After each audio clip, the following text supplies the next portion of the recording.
One of the strengths of the Dutch society and the sectors is the openness to everything that is new.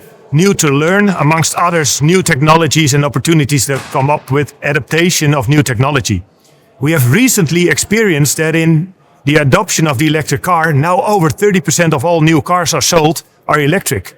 But we also see it in the adoption of smaller, mostly electric-driven modalities like mopeds, scooters, and last year, the famous fat bike. Our bike infrastructure is second to none in the world, and the rise of the e-bikes has overcome one of the strongest complaints in biking in the Netherlands, headwind. Now we wait for a solution to overcome the rain.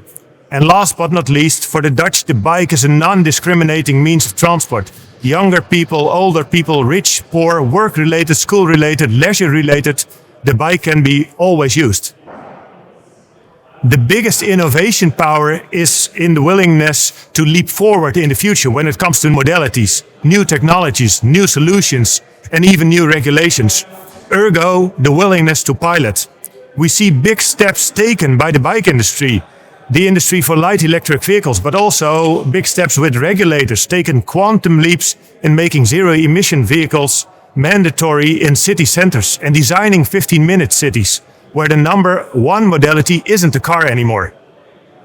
One of the trends that is currently visible is zero emission. That is one of the key goals at this moment, both for personal as for professional transport. When we look at current innovations, we see innovations in the approach of building our neighborhoods and design our current areas and cities in such a way that they discourage the use of the car in favor for bikes and electric vehicles, mostly in relation to public transport. That not only means that we have more space for the bike and dedicated lanes, parkings and even highways between cities only for e-bikes, but also less space for a car, since more streets are designed to host a bike with the car as a guest. I think that we are good in innovations that go beyond the innovation of a specific means of transport. The integration of public transport, personal transport and shared mobility is on a high level.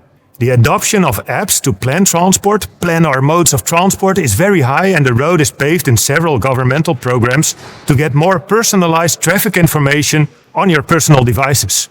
The charging network for electric cars is second to none in the world. I think a combination of the Dutch willingness to leap forward and the German mentality of doing it first time right is a golden combination in general. Although it is always difficult to see the real consequences, we look at the German approach of flat fees for public transport introduced after the pandemic as promising. We need help to overcome the pilot phase of new breakthroughs and to overcome the childhood diseases, not only in technologies, but also in business models. We, for example, see a sharp increase in the adoption of shared cars, yet the relative growth is nothing compared to the absolute growth when we compare it to the overall car use. The e-bike and the integration of the bike in our urban planning is a good example of innovation.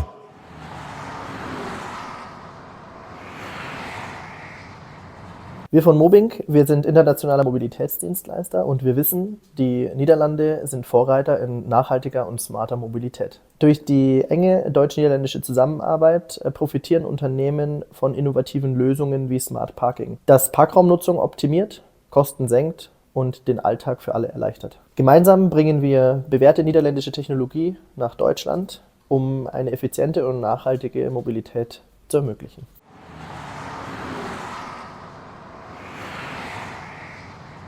Yeah, we are rolling out bidirectional charging with car sharing in the Netherlands, specifically in Utrecht, in a partnership between the sharing group with MyWheels and with WeDrive Solar.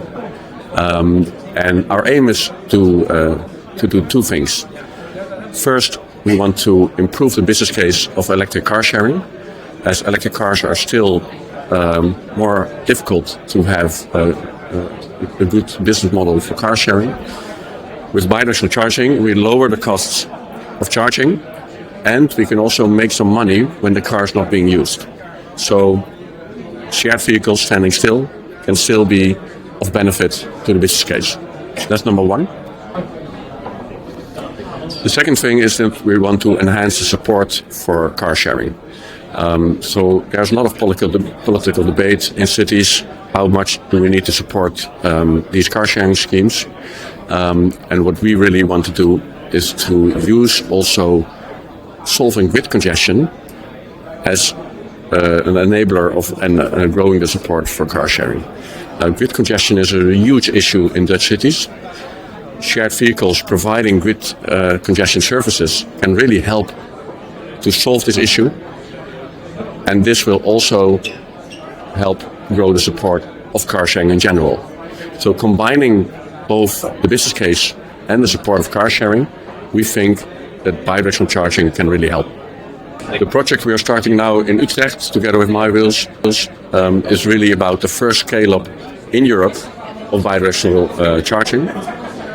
We will install 500 shared vehicles from Renault, first with Renault 5, but also with Renault 4, that are equipped with bidirectional charging technology.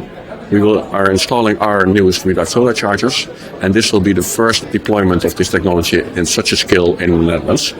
And Utrecht is really in need of these solutions, as grid congestion in Utrecht is already causing huge damage on economic growth, as already 900 companies today cannot get a new grid connection or enhance their existing grid connection. So these solutions are needed now, and with this large fleet we hope to improve the grid and provide a solution for that.